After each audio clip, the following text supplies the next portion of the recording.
Welcome, brave hearts, to this week's Joy Stream. I am Janelle Orion, erotic wellness practitioner, advocate, and educational porn star. This Joy Stream is a place for me to share what's alive in this wildly erotic, expressive life that I live. And there's no teaching, there's no preaching, but there are hopefully nuggets of wisdom for you to absorb and take with you into your own life. So today, instead of talking about what I'm wearing, I actually want to highlight my backdrop. This is my bedroom, and I often get compliments on the headboard, which is from Article, and then also the bedspread, which is from Society 6. And Society 6 is a home decor site that has art from artists, and you can put that art on whatever you want. I've done it on bedding. I have shower curtains that have different art on it. I have curtains at my dad's place that have dunes from the East Coast on there. So there's thousands and thousands of art and then items you can put them on. So I love it. My just say yes this week is saying yes to the trees. I've been doing an experiment with money that is tracking where am I spending money that's for my personality, my human needs, and then where do I spend the money that are my soul's desires.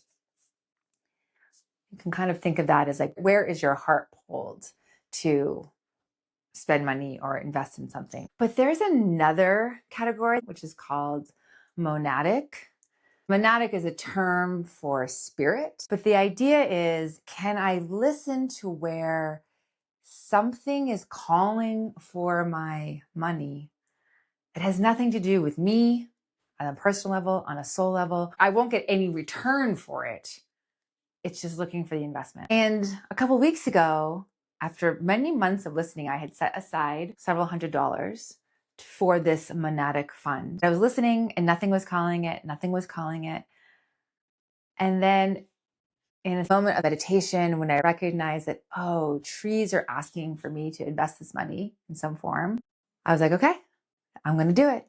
Even though I had bills to pay in my soul categories, I was like, nope, the monad has asked for the money. So once I got the hit, I tuned in and remembered that I had already gifted to a company called Tree Sisters that invests in not only planting trees, but the entire forest ecology.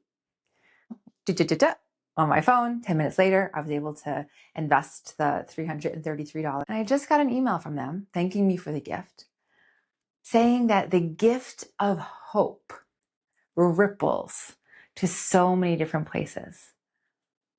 I really feel that. Like gifting money to an organization that's investing in trees is investing in the hope of our planet. I'm also going to share with you an article that a dear friend, Tony, shared with me a couple of years ago regarding a practice with trees and how to build a relationship with a tree. So I'm excited for any of you interested to read that article from Emergence magazine. My just say no has to do with not allowing an HVAC crisis to derail me from the pleasure I was scheduled to be in. So let me give you some context. Yesterday, we were about to start our filming for OnlyFans. I was going downstairs to get set up, and the door to the furnace room happened to be open, and I could see that there was water on the floor. And I was like, shit, fuck. The AC was running. I had someone turn it off, and immediately the water, which I could hear dripping, stopped. The water, while it was a substantial amount, hadn't flooded yet. I called my HVAC guy. I haven't spoken to him in 2 or 3 years. He picked up the phone. He said, I can come tomorrow, which is today. Put a towel down, and I was like, okay, we have to start filming. And in that moment, I realized I had a choice. There was a part of me that was definitely contracted of like, how much is this going to cost? This could be a lot. This is fucking HVAC system. But also, very quickly, I thought, how lucky am I that it was discovered straight away. I knew what it was straight away. And the person who could come fix it answered the phone and was able to come within 24 hours. And so in that way, I could look at it as a crisis, or I could look at it as the gift of, oh my gosh, I've done everything I can in 10 minutes to solve this problem. There's nothing else I can do right now. And can I stay in the present moment then of now turning my attention to OnlyFans filming and allow myself to be in the pleasure of the scene of whatever we were creating instead of, and there's a big part of me that wanted to do this, deny myself pleasure because a crisis just happened. That being in pleasure would be somehow irresponsible, that I wasn't deserving of it because something that was more important was present. So I had a chance to practice and tune in and remember that actually when I experience pleasure, I have greater resource and capacity to handle whatever comes my way, including HVAC crises, and that there was nothing else I could do in that moment. I had already done it. I wasn't putting anything off, putting it to the side. I had found it, problem solved it, and had the person who could fix it coming. Could I then be in the present of what was being asked of me right now, which was to be in pleasure? And so that was my just say no. I said no to denying myself pleasure, even though something that I didn't want to happen and a crisis of some sort was present in the field. My just say wow this week has to do with OnlyFans and Gigi and I and one of our guest stars filming what I have to say felt to me like one of the most profound educational scenes that we've done.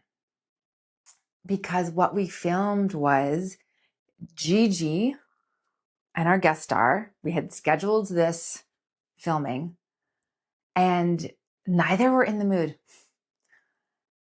Neither felt sexy. Gigi also had a lot of emotions coming up, grief around different things. So we decided to play with that. We decided to play with what was real and record. They're not partners, but what is it like when two people who feel disconnected, and are they willing to move through what's between them or within them in order to get to connection? I really honestly felt that Gigi could have gotten an Oscar for how vulnerable she was willing to be on camera with the emotions. These are two advanced, emotionally skilled people. So they were also able to, while being in the motion of themselves and with each other, articulate what was going on for them. I was a witness and also a pseudo therapist of interjecting and asking questions when I could see Gigi overriding parts of herself. And at the end of the session, they felt more connected. And we didn't know what it was going to look like. The question was, could pleasure be there and grief be there and anger be there?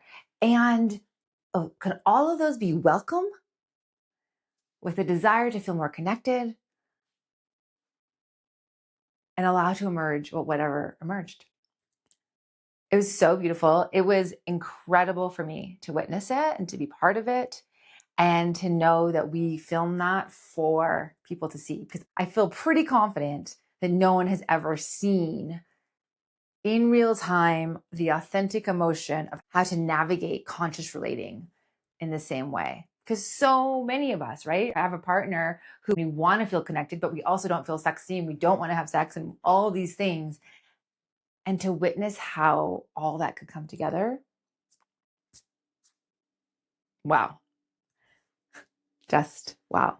I really feel like we are serving the world. So you do have to wait a month before that's available. Thank you, Brave Hearts, as always, for tuning in.